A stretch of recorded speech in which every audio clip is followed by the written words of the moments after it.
May mapapansin nyo may mga commercial na lumalabas na katulad nito. Okay? Tapos kikita ka ng pera na katulad nito, monthly or whole year or quarter. Pwede mong ma-hit ng ganyang kalaking pera.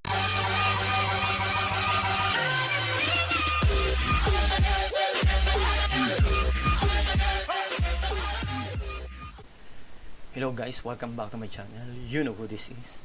Okay vlog nga pala guys. Ngayon ituturo ko sa inyo paano nga ba kumita ng pera sa Facebook habang quarantine days. Ngayon, may tatlong klase guys paano kumita sa Facebook. Okay? Yung tinatawag na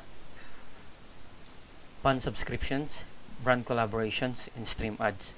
Ngayon ipapakita ko sa inyo paano ba mag-upload ng video sa Facebook page with paid partnership or brand collaborations. Okay?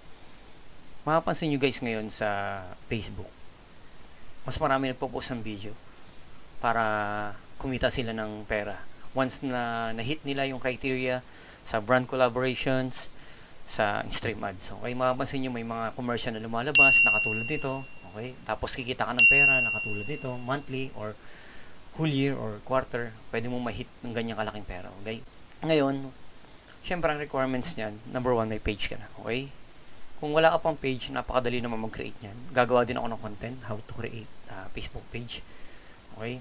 Once na nasa newsfeed ka guys, once na meron ka ng page, ganito yung newsfeed mo. Nakikita mo sa side, ito yung mga pages mo na available. Pag naman na doon ka sa home mo, okay, ito, sa mismong account mo, ganito yung lalabas. Para makita mo yung page, andito lang sa tabi, your pages. Ayan. Pag ayaw mo naman makita dyan, kasi pag kinilig mo yan, masyadong malaki, ganito nalabas dyan. Okay? Click mo na lang dito yung sa arrow. Arrow down, then lalabas na see more. Ayan, then, ito, nandito rin din sa side. Then, nandito sa side, yung mga page na hawak mo. Okay? Then, click natin itong sample. Hip-Hop 22. Yan yung page. So, sa normal, page, pwede ka na mag-upload dito eh. Tapos, i-edit mo na lang. Pero, once na monetize ka na, pwede ka dito mag-upload sa Creator Studio. Ay, click nyo lang tong Creator Studio. Then, click nyo lang tong upload video. Okay. Click. Then, single video. Tapos, select natin yung video na i-upload natin for paid partnership or brand collaborations. Halimbawa, itong si Ismail. Sample lang naman. 24 bars challenge. Ayan. Then, open. Once na nag-upload ito guys, lalagyan nyo lang ng title. Ilipat ko lang yung camera para mas maliwanag yung makita. Okay? So, ito na siya. Then, paid partnership. I-click nyo lang to guys. Oh. Itong nagka-handshake na to. Business partners posting brand content. Okay? Click nyo lang yan. Then, select nyo. Bawa, ako kasi meron ako sa Globe. Ano na ako nito? Na-accept na ako, na-approve ako ng Globe Telecom. So, ayan, lagay nyo lang yan. Then, lagyan nyo na ng title. Bawa, 24 bars challenge. Bawa, Ismail. Ismail pala, sorry. Ismail, 24 bars challenge. Okay. Then, description, pwede nyo i-copy paste lang to. Okay. Right click, copy, then paste. Sorry, Ctrl V nyo lang. Tapos lagyan nyo ng tags, ang bawa 24 bars. Tapos viral, pwede yan. Bahala kayo kung anong gusto nyo ilagay. Mas madali siyang mas-search. Trending. Okay. Easy meal, para naman kasali siya. Tapos India, kasi mas maraming gumagamit nyan. Ay, sorry.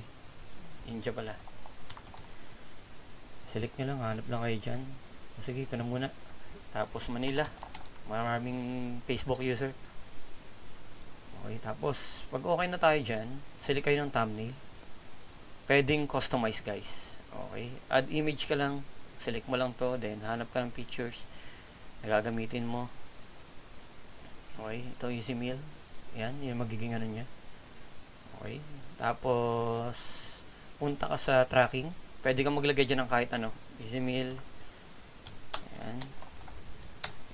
Tapos bahala ka na kung anong, itong mga nakalagay na kasi ito dati kaya madali ko na ma-input. Sabayan nyo na lang guys.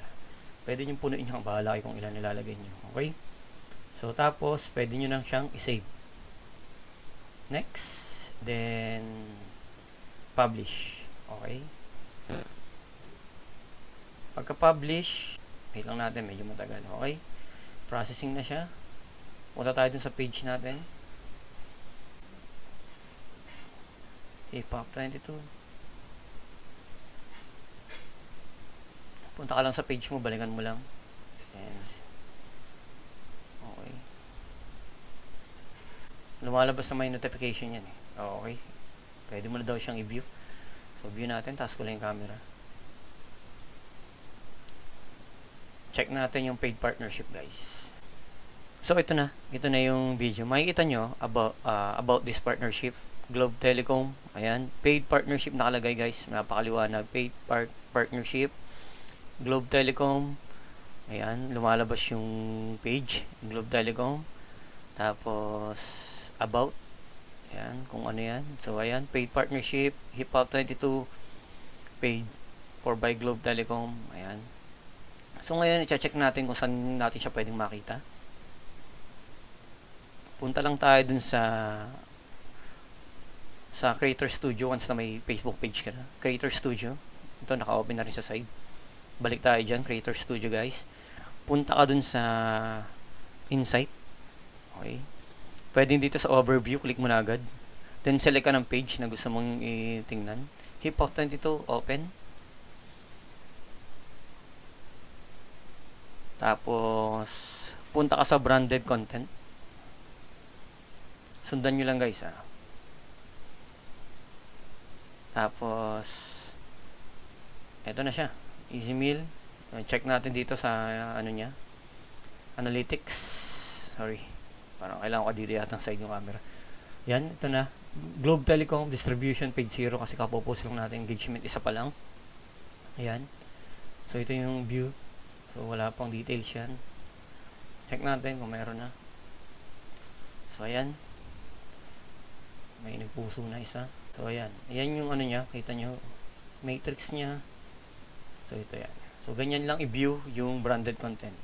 May isa pang paraan ba paano ma-view yan, guys. Okay. Creator Studio lang. Click nyo lang tong content library. Yung nakapost nyo kung ilan. Ito yan. Click natin to. Itong Easy Meal. Okay. Click natin. Magkaiba yung tsura niya. Yung isa na dito sa side. Ito naman naka-breakdown. So, ayan. Ito yung ano natin. Ito yung pinost natin na video. Ito yung nakalagay. 1 minute video, average, engagement, estimated earnings. Ayan. Nakalagay na agad dyan. Okay. Scroll down nyo lang. Ayan. Audience retention. Kasi kapopost pa lang kaya wala pa talagang audience yan. Wala pang traffic. Yung mga nanonood wala pa yan. Okay. So, yun. Audience engagement. Wala pa talaga kasi fresh pa talaga to, guys. So, yun. Ganun lang, guys, ang mag-upload sa Facebook page using brand collaboration once na monetize ka na or once na na-hit mo na ang requirements or criteria ni Facebook page para dun sa brand collaboration natin tinatawag. Next video ko, guys, or next content ko, i-explain ko sa inyo yung brand collaboration, ano ba yung requirements niya. Papakita ko sa inyo yung hindi pa na-hit or hindi pa na-meet yung criteria ng brand collaborations at yung pwede nang i-apply ng monetization sa Facebook page. So, yun lang, guys. I hope nakatulong ako sa inyo. Yung mga may plano gumawa ng page or mag-post sa mga video habang quarantine days. So, ito na yung time, guys, para hindi masayang yung oras nyo or yung araw nyo sa bahay lang. Para kahit paano naman matapos yung quarantine days, mamonetize na kayo. Okay? Thank you for watching, guys. Ogie Vlog nga pala. Bye-bye.